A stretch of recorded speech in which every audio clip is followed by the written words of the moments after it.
Most of the media and the officials in Israel don't really talk about a ceasefire negotiation. They talk about a hostage negotiation, which is a bit different.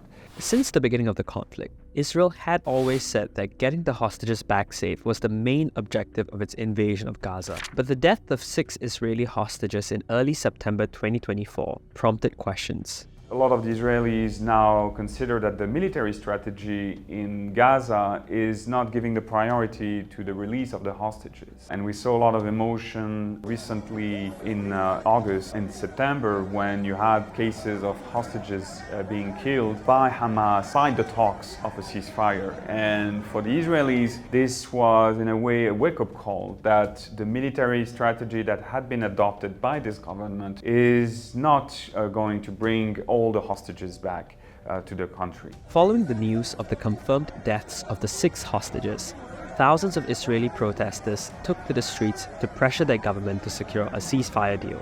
More than 100 Israeli captives still remain in Gaza today, with 1/3 of them feared dead, according to the Israel Defense Forces. When you go to Tel Aviv, most of the people there talk these days about the release of hostages, and that is their priority because that is in a way a human tragedy. Despite the protest, Israeli Prime Minister Benjamin Netanyahu maintained that military pressure is still the main way to bring the remaining captives home. Netanyahu has been growing increasingly unpopular in Israel, even before the events of October 7, with frustrations mainly stemming from domestic issues. Palestinian issue, unfortunately, has not been a major topic on the agenda of Israeli politics for many years. This was seen as a topic that was not solvable, that the conflict could not be settled, so it was managed at best. But the Israeli voters didn't really give a high priority to the peace process. So the concerns, the frustrations with the Netanyahu government related more to domestic issues. The judicial reform that Netanyahu wanted to implement, which brought the people into the streets. There were also concerns about reforms on citizenship related to Jewish identity. There were issues regarding the minority.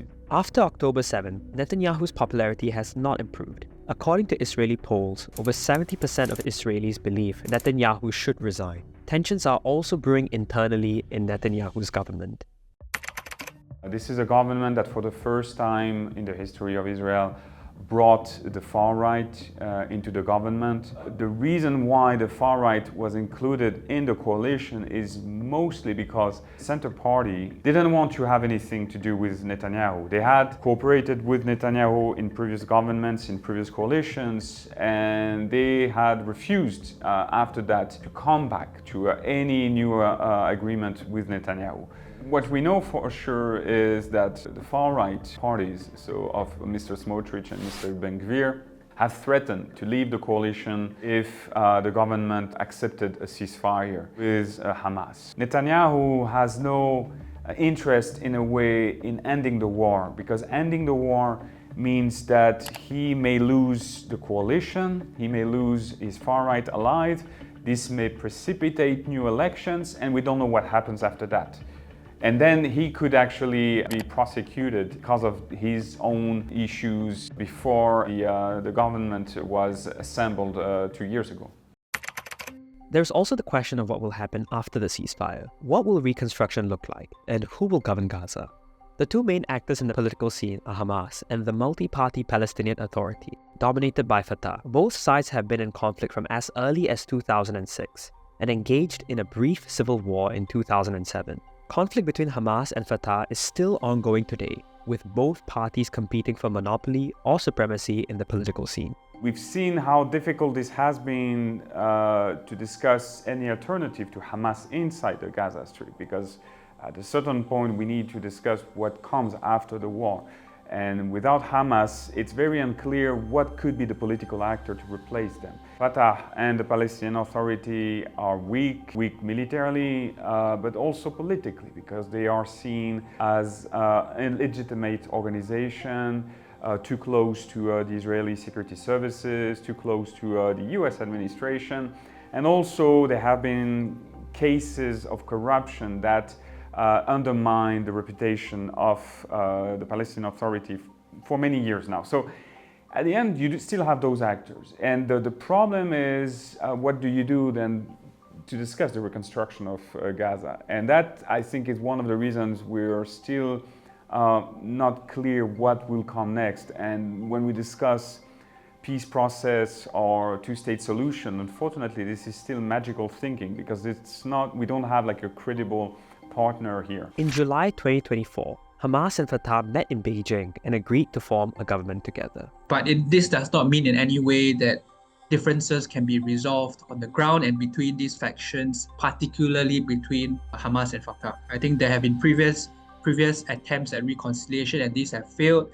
These have led to fighting, disagreements, and so it's not going to be easy or straightforward to resolve the kind of inherent differences that the two groups have, particularly these groups. Currently, there are no details on how and when the government will be formed, but Israel and the US rejected the pact, refusing to accept any Palestinian government that involves Hamas unless it recognizes Israel. As the war continues, the number of casualties increases, with more players being pulled into the conflict. Reaching an actual ceasefire deal has only become more urgent. This is, of course, a developing situation. I think we are already effectively in the middle of a regional war. There is fighting going on and occurring between Israeli troops and Hezbollah fighters in southern Lebanon at the moment, after Israel had decided to proceed with a ground incursion. So to be clear, I think the Israelis have been building on this momentum where they have been highly provocative because of the pager and walkie-talkie explosions on the one hand, and also various assassinations of Hezbollah and Hamas commanders on the other hand.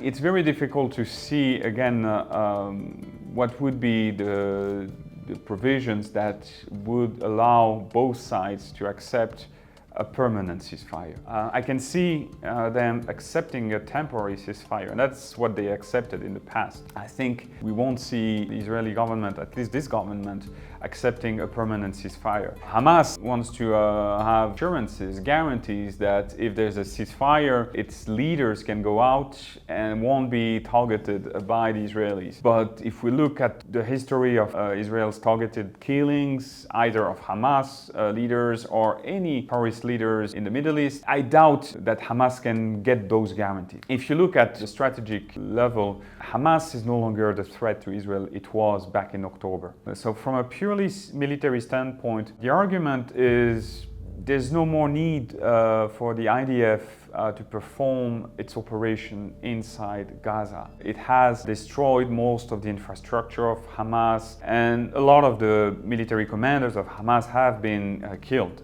in action. But again, we come back to the political element of the equation. The fact that a ceasefire for the Netanyahu government means difficult discussions regarding the coalition in government in Jerusalem.